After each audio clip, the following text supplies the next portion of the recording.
Hey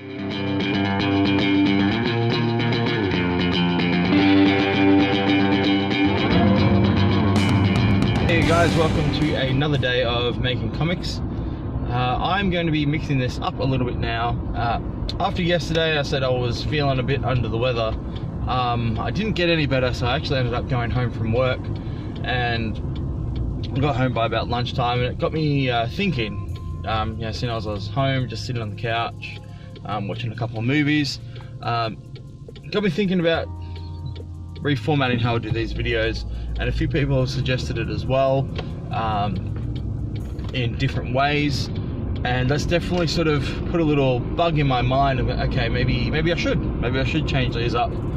Since I'm doing a video every day, it's just sort of me ranting about what I've done and other stuff in my life, but I thought, well, this is an opportunity for me to actually talk about more for you guys. A lot of you are here from some of my other videos, my how-to videos and whatnot, and I want to get back to those, but in the meantime this gives me a great chance to have a better discussion with you all. So I'm going to be doing that from now on. So either I'm going to be picking a topic based off of something that's happened around me or that I'm working on at the time, or if you guys have any suggestions or questions that you wish to ask me that you'd like to see me answer in these videos, leave them in the comments below so I can address them in the videos as they come.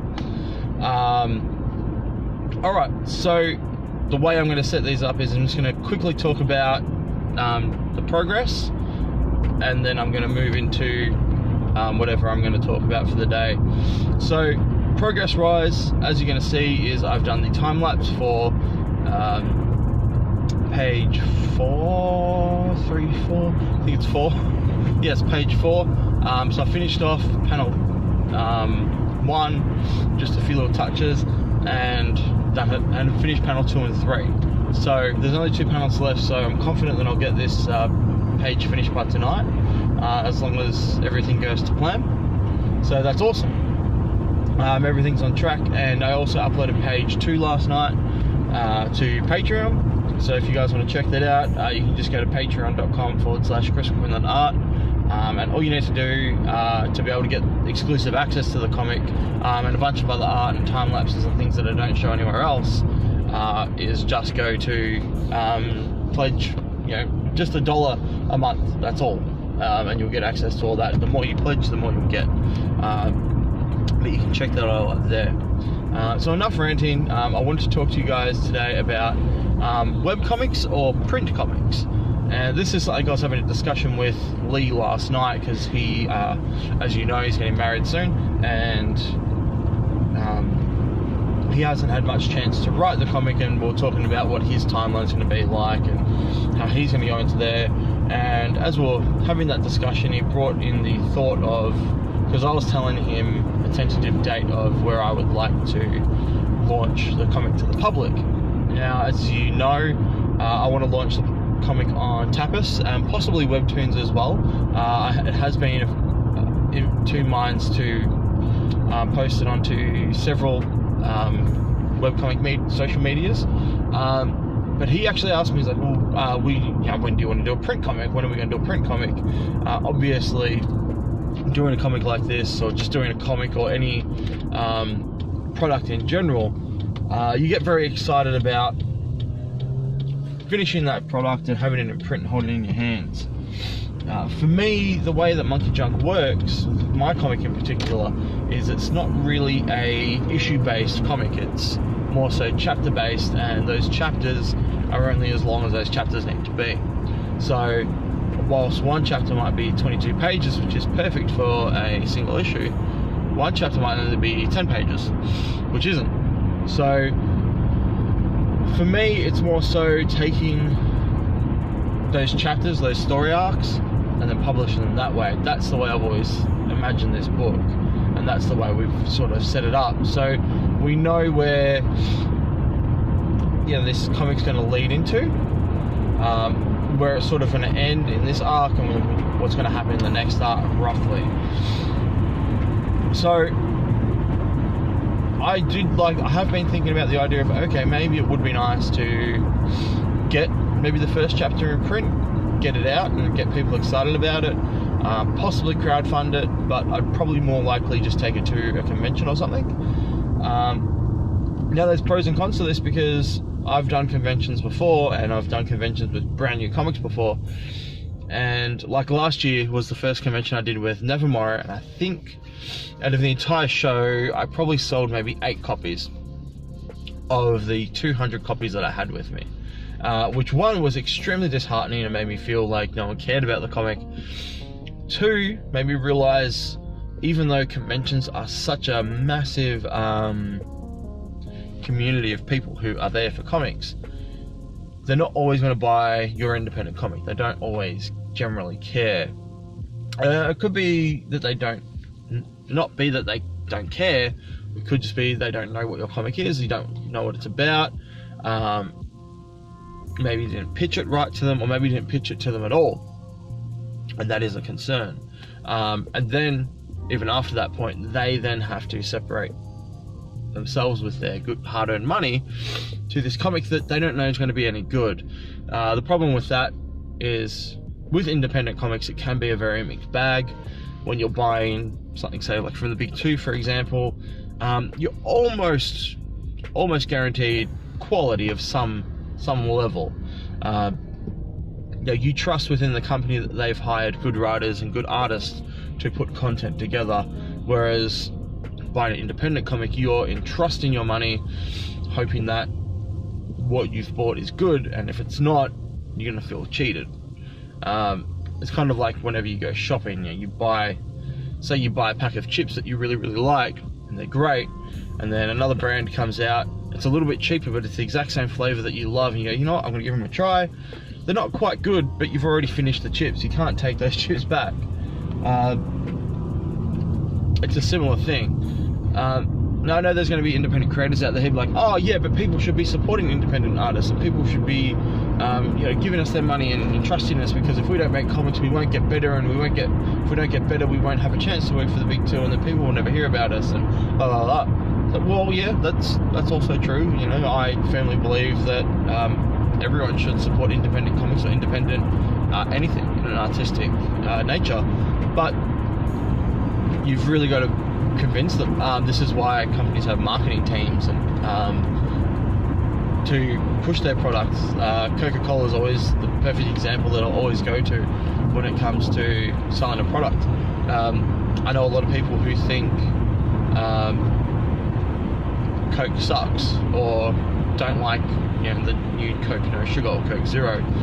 They don't like the flavors of them.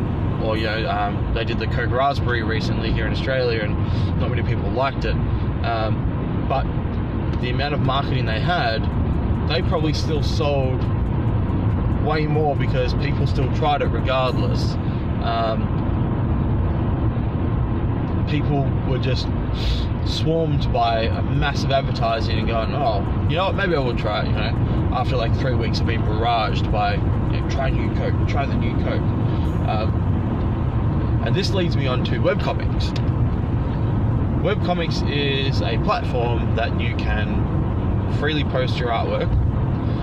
It allows readers to look at your artwork before they buy it, so they can get a fair assessment of whether or not they like the story. They might only read the first few pages and go, this is really cool, definitely going to read this later.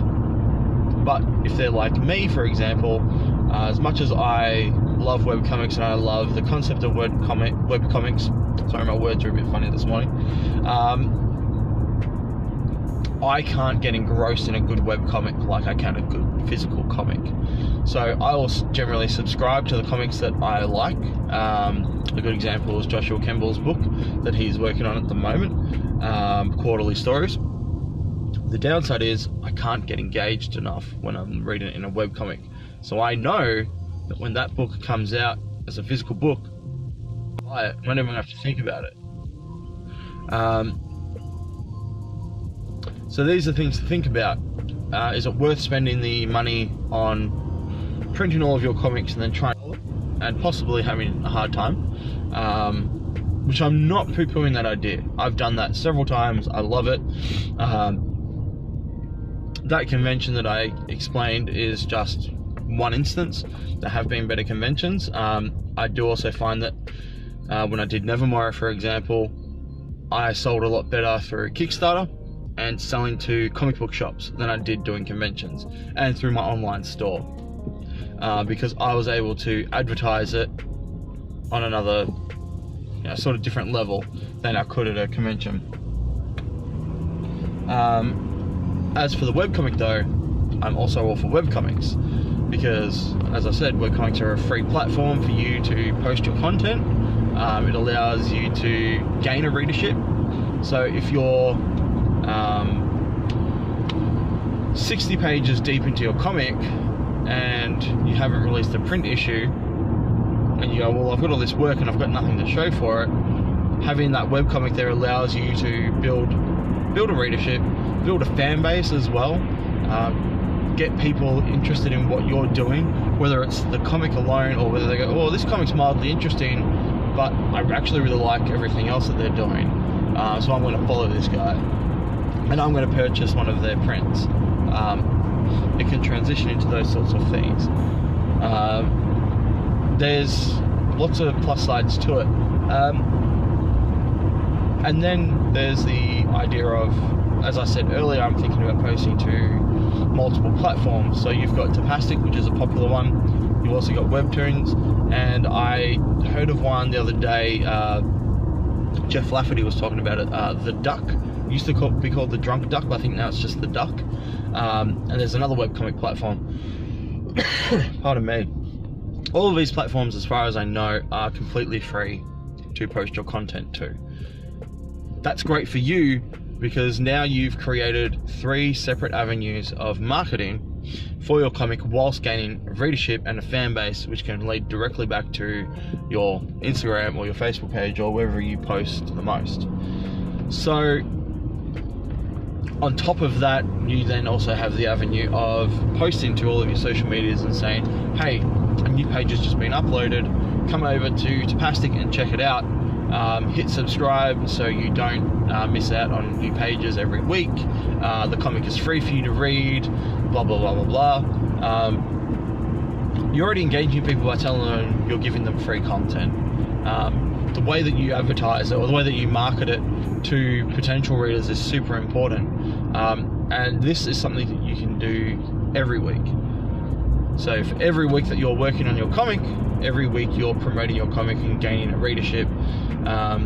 That's up to you. I mean, this is a whole other video or a whole other topic, but where you market your content is up to you. There's plenty of places. You've got your Facebook, you've got Reddit, you've got Instagram, you've got Twitter, you've got Tumblr. There's a slew of places that you can do all these things, and I'm not going to get too deep into those because I could, but I won't.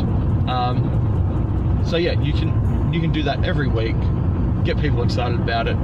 On the flip side though, if you just release one comic every 20 to 25 weeks, give or take, so it takes you a week per page to do it, that's only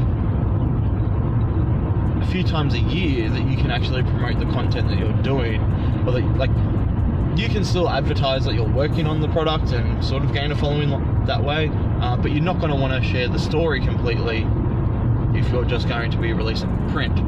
You're going to want people to, you want to build people up, then give them the comic, and then they'll get excited about it once they've got it in their hands, and then they'll go, yeah, this is awesome. But you have this one big moment of excitement, and then all the momentum dies.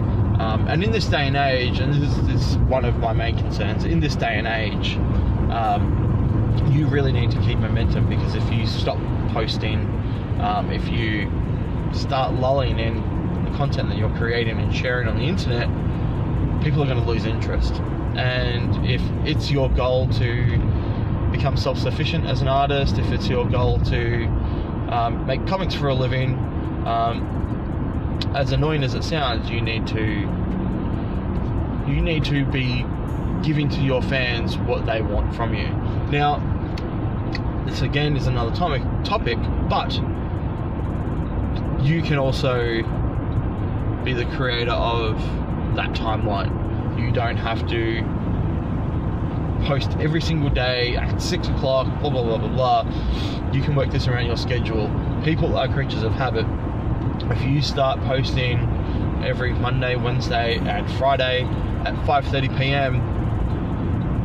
consistently, then they're going to start noticing that trend. Or if they like what you post every Friday, they're going to come back every Friday just to check out what you've done, because they'll go, oh, it's Friday, I wonder what blah blah's posted on their page. So there's a lot of good reasons behind both. I'm all for it. I don't know what I'm going to do in regards to printing monkey junk at this stage, but I do know that I'm going to be doing posting it as a webcomic regardless, and I will probably be doing it on multiple platforms. My plan at this current stage though is I don't intend on posting my comic pages publicly until I have a good backlog. So doing the math for me, Monkey Junk isn't actually going to see the public eye until I think it's the 13th of July, which is, assuming everything goes to plan, when I will reach the 20th page on my Patreon. So I will have 20 pages to pretty much backlog all of the webcomic pages, and then I can just sit there and let them do their thing, and then all I have to do is worry about, dealing with the people who are reading them and commenting them and thanking them, etc, etc, and also promoting it on social media, because not everyone's going to go on Patreon. And that is the other thing too with Tapas and all that. I can actually advertise that if they want to catch up, they can go to Patreon and read all the pages earlier than they can publicly. So yeah, I'm going to end my rant. Well, not rant. I'm going to end my talk, my discussion there. I hope you guys have enjoyed it. I hope you guys like the idea of this new platform, and I'm looking forward to talking more about topics like this with you all. So again, before I go, if you guys have any comments or questions or suggestions of what you'd like me to talk about, if you've heard me talk about something in the past and you're like, oh, I wish you'd really elaborate on that, throw that down in the comments there below. I will see them and I'll make sure that I put some effort into discussing that topic that you want to talk about, and hopefully I can help you guys out or bring some light to the subject or whatever it is that you're seeking. Alright, I'm going to leave it there. Have a fantastic day. I'm almost at work, so this has actually been quite a long one, so thanks for sticking it out with me. I will see you all tomorrow for a new discussion and a new day of 100 Days of Making Comics. Goodbye.